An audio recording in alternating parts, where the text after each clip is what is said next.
Playmaker. That's right there. They didn't get a playmaker. They got an offensive lineman. How you feel about that? Let me tell you, man, did you just see what that guy was talking about? Absolutely. That's more than anything what the Dallas Cowboys need right now in that locker room. What you're talking about is grit. What you're talking about is toughness. What we've been talking about is how physical 49ers and all of those teams beating up on the Dallas Cowboys and all. I have sat here all week talking about we need that explosive playmaker. I wanted Genty. I wanted T-Mac. I got on the phone with this dude right here. Dude, I promise y'all, I promise you, as I'm talking to him and he's talking, I started crying. And I looked at the phone, I said, man, why am I crying when I'm talking to you? I didn't know why I was crying, but he was pulling tears out of me. I was like, I love this. I love this dude. This dude got some intensity. He loves the Dallas Cowboys. I want people with pride about the star that they wear. And he'll take that in the locker room.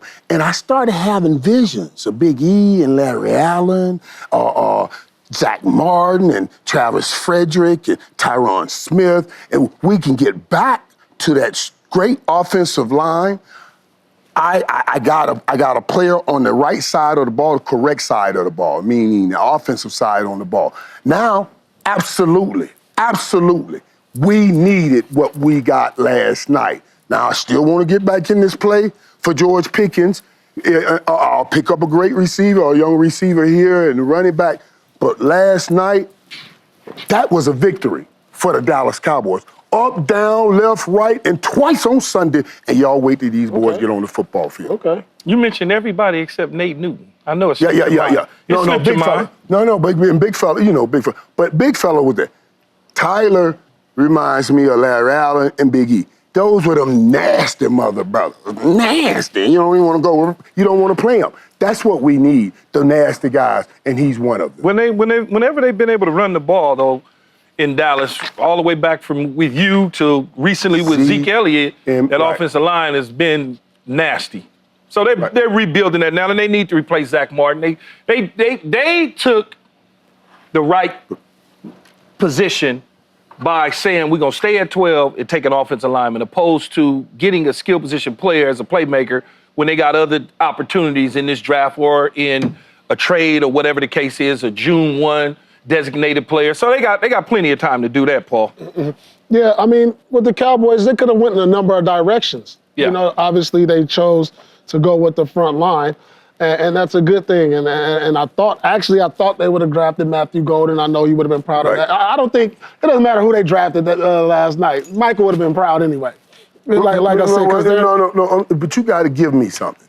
What we got to give you? Well, I'm saying, now, if they would have drafted a lineman and I didn't feel what I felt, I would have shared that. Like, man, we really needed to do something here, you know. But this dude was different. In that soundbite, I'm not making this up. You feel that intensity. But before the soundbite, what did you actually feel? Before the soundbite, when they didn't go to the skill position. When they first got, it was like what you said. I was left airless, like. He didn't answer my FaceTime, so you know it was a problem. I was just like that, and I looked down. I just dropped the phone. I'm not answering that. Like that. I'm not. Right, that was the answer. To me, that was almost like the jersey swap. I'm not gonna let you get some FaceTime snapshot of what I look like right now. Because you know me. And remember and live on this. I'm not doing that. You know, I was gonna say about for failure. I'm not doing it. I wasn't doing it. But man, I'm telling you, when I talked to this dude, man, it put a whole different spin on everything because I know, and you guys know, I talk about it all the time. You need them guys that when the tough days come, that's going to get you going. You need that uplifting spirit, and he's a mean sucker. That's what we need. Yeah, I think they picked the right guy. Speaking of picking the right guy, the Jacksonville Jaguars made one of the biggest moves of the night, trading up with the Browns for the second overall pick. They selected everything Heisman Trophy winner Travis Hunter in that number 2 spot, and Cleveland took defensive tackle Mason Graham in a swap at the 5th spot. So, Michael, who won the trade between the Jacksonville Jaguars and the Cleveland Browns? Now, we'll do this, and a lot of people will do this. The reality is, I don't know how anyone, and I know other people will say it, but I don't know how anyone can say that Jacksonville didn't win this trade. We know. I don't think anyone in here will say that this kid won't be successful. Travis Hunter will be successful in the National Football League. As sure as anything we know, he'll be successful. We still don't know who Cleveland's going to draft with these options. And it's not like they're the greatest drafters we've ever seen. So yeah, you got draft picks, but you got to turn that into gold. And then you had a lot of draft picks that you haven't turned into gold. I'll listen to what y'all got to say, but you can't convince or confuse me that Jacksonville didn't win that trade when you get 2 bona fide Hall of Famers in one body. Go ahead on and state the case. Well, I think in the short term, the Jags did win in the short term. But if you're playing the long ball game, which I think the Jags are playing and the Browns are playing, because they're not winning anytime soon based on their roster construction as is now.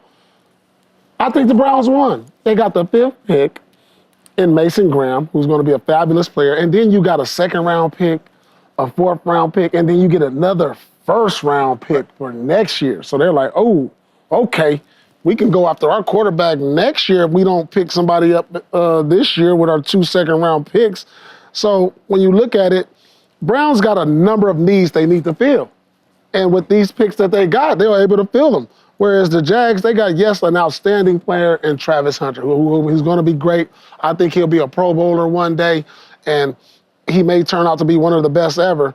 But long term, when you look at the Browns, how they're constructed, and the Jags on how they're constructed, they need pieces. And the Browns got better by getting a lot of picks where they're able to get some of the pieces that they're going to need in the future. You know, there's the other side to it, though. The other side is now they got to make the right picks. Right. See, we're going to monitor this trade. We'll monitor it, and we'll see who they pick next year, and then we'll be measuring against what Travis Hunter is doing. And Travis Hunter isn't going to fall off. He's not going to fall off. So this will be interesting to watch for I think I'm with Paul, though. I think that the Browns won the trade, Michael. I'm sorry to do this to you. And I love Travis Hunter, too.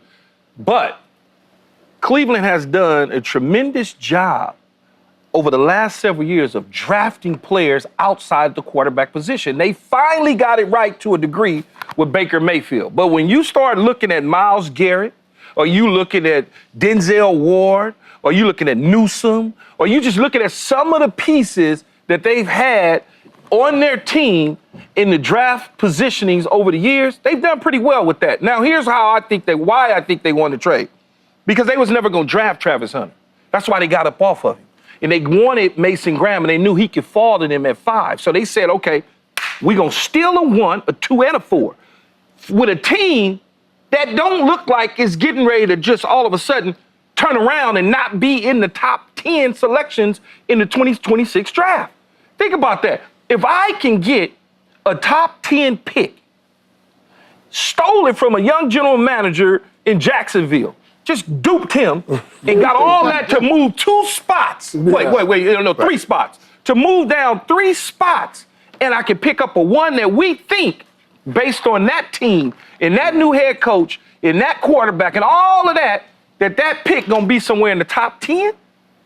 Whether they get a quarterback or anything, a top 10 first-round pick is golden, Michael.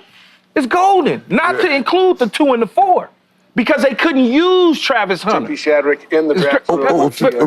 Listen, let me tell you something. Sorry about that. I was trying to get in my notes. Sorry about that. But let me tell you this. Let me tell you something. What you just said trips me out. Why? Because I thought, when I looked at this, I thought that GM, that young GM that you just called out from Jacksonville. He got fleeced. Made us. No. He gave up a lot to move down 3 spots. I thought he came in, I'm in the NFL now. Okay. That's how I saw him coming in the NFL. I get because it. now I'm attached to this whopper of a trade in this whopper of a player. Well, I know where he's going, and no matter what, every time you see him, talk about him, bring him up, there I shall be. I thought he busted in and said, I'm in the NFL That may be true. To move 3 spots, Michael, I gave up a 1, a 2, and a 4. But I got two. But I got two. No. You are assuming you got 2 Hall of Famers is what you assuming in one body. So I'm assuming Travis Hunter's going to be something. You're not assuming what they're going to draft may not be. I gotta get him the football on offense. You know how that can go. We both played the receiver position. You gotta get him the ball. You got Trevor Lawrence. You got a very good quarterback. No, I'm not saying you got a good talent. I ain't saying he's a great quarterback. Yeah, but he might turn into something. You got a good talent. But it's a lot though. You got to do a lot. And ain't nothing against Travis. We ain't talking about. Right. Hell, I would have took Travis too. I would have took him at 1. Right. But we're not talking about that. We're just talking about the teams. Who won as far as the team goes. Right. In the victory.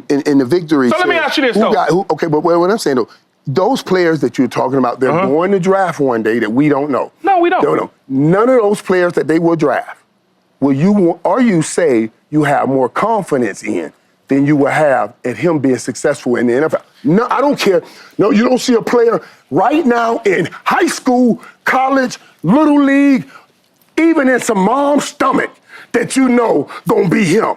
You don't see it. We don't see it. We call him a generational talent for a reason. I get so all if that. I don't see anybody that's as bona fide as him, all his other stuff is all wishful thinking. So let me ask you this though, Michael, before we run. Do you think Jacksonville will be out of the top 10 slot next year? No chance. I think this. I think this kid. I didn't say anything about the kid. I'm talking about the team. Yes, I think this kid can move Jacksonville out of being drafting in the top 10 spots. Okay. You better believe it, because he's going to help both sides of the ball. So next April, we'll have this conversation when Cleveland's picking at the 4th spot or something, and then we'll have this conversation.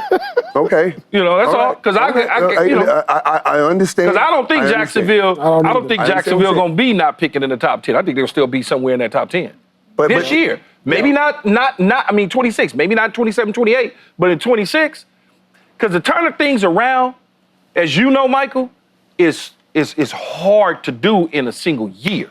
It's just hard to do in a single year, no matter who you pick up. Yeah. It's just hard to do in a single year. That's why I think Cleveland wins, because they betting that number 1 pick that they stole from these people will be at a higher value than what they gave up at the number 2 slot. But they still got to go and draft somebody. He still has to turn into somebody. So you're not just betting on that you have the pick. You got to make a right pick, and you got to do a player that's effective. Of course. What I'm saying is we can sit down all doubt. We know this kid is going to be effective and successful on both sides of the ball. And that, I say, is a win. Subscribe here to get the latest from Speak, and go watch a few segments from our other shows on FS1.